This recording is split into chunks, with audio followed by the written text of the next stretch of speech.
82 विधानसभा सीटें जिन पर मतदान अब शुरू हो चुका है। सुबह ही जो बड़े दिग्गज हैं वो भी मतदान करने के लिए पहुंच चुके हैं। खुद प्रधानमंत्री नरेंद्र मोदी की तरफ से ये अपील की गई है कि वो ज्यादा से ज्यादा तादाद में बाहर निकले और लोग मतदान करें। अब आपको कुछ वीआईपी कैंडिडेट्स भी दिखा देते हैं, वो तस्वीरें दिखा देते हैं जो चुनावी मैदान में है, जिनकी साख भी पंकज दांव पर लगी हुई है। बिल्कुल, तो शिरडी से हम तस्वीर दिखा रहे हैं। राधाकृष्ण विखे पाटिल और प्रभावती जनार्दन गोखरे, कांग्रेस और बीजेपी की वहां टक्कर, और उसके अलावा शिवेंद्र राजे भोसले बीजेपी की सीट पर, जबकि अमित कदम शिवसेना उद्धव गुट से सातारा से। तो ये वीआईपीज जो हैं जिनकी किस्मत दांव पर लगी हुई है। उसके अलावा शिवसेना उद्धव गुट से आदित्य ठाकरे और साथ ही साथ मिलिंद देवरा शिवसेना शिंदे गुट के वर्ली से एक दूसरे के आमने सामने। तो ये कड़ा मुकाबला होने जा रहा है, यहां पर कड़ी टक्कर देखने को मिल रही है। तो ये तमाम दिग्गज जो आज जिनकी किस्मत दांव पर है, और इस बार जो कैंडिडेट्स हैं, वीआईपी कैंडिडेट्स कौन कौन से, उनकी तस्वीरें हम आपको लगातार दिखा रहे हैं।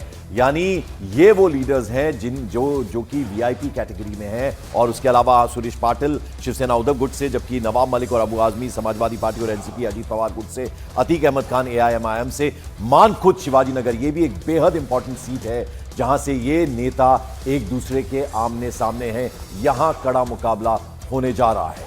इस बीच बड़ी खबर आपको बता दें, विनोद तावड़े कैश कांड पर अजीत पवार का बयान सामने आया है। अजीत पवार ने कहा है कि जांच अगर होगी तो सच सामने आ जाएगा, यानी दूध का दूध पानी का पानी होगा। उन्होंने कहा चुनाव आयोग इसकी जांच कर रहा है, इलेक्शन कमीशन जांच कर रहा है, और जब तक जांच पूरी नहीं हो जाती नुकसान का, किसी तरह के नुकसान का कोई सवाल ही नहीं है। यह कहना है अजीत पवार का। यह सुनते क्या कहा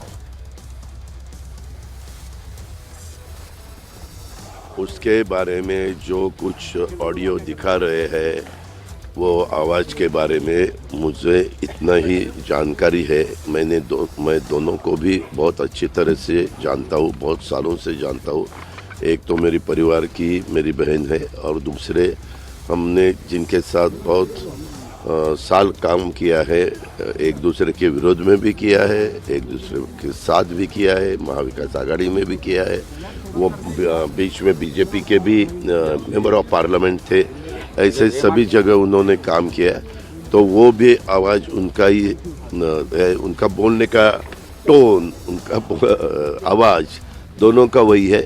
अभी इसके बारे में इंक्वायरी हो जाएगी। इंक्वायरी होने के बाद पता चलेगा कौन है, क्या है इसके पीछे, सच राज क्या है वो पता चलेगा।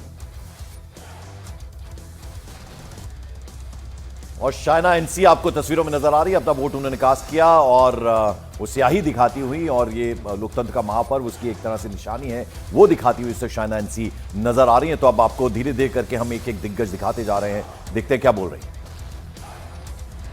मैं हमारे मुंबईकर्स को यही कहूंगी कि आप सभी बाहर आके वोट करें, जल्द से जल्द कीजिए।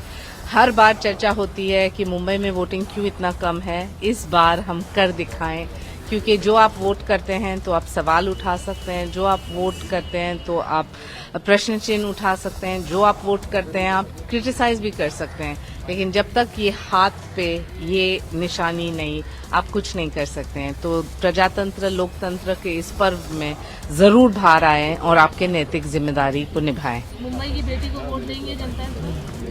बिल्कुल, मां मुंबा देवी का आशीर्वाद है, और मुंबई की बेटी को ना सिर्फ वोट देंगे, आप एक मौका देंगे सच्चाई के लिए, अच्छे ढंग से काम करने के लिए, पूरे अकाउंटेबिलिटी और ट्रांसपेरेंसी के साथ।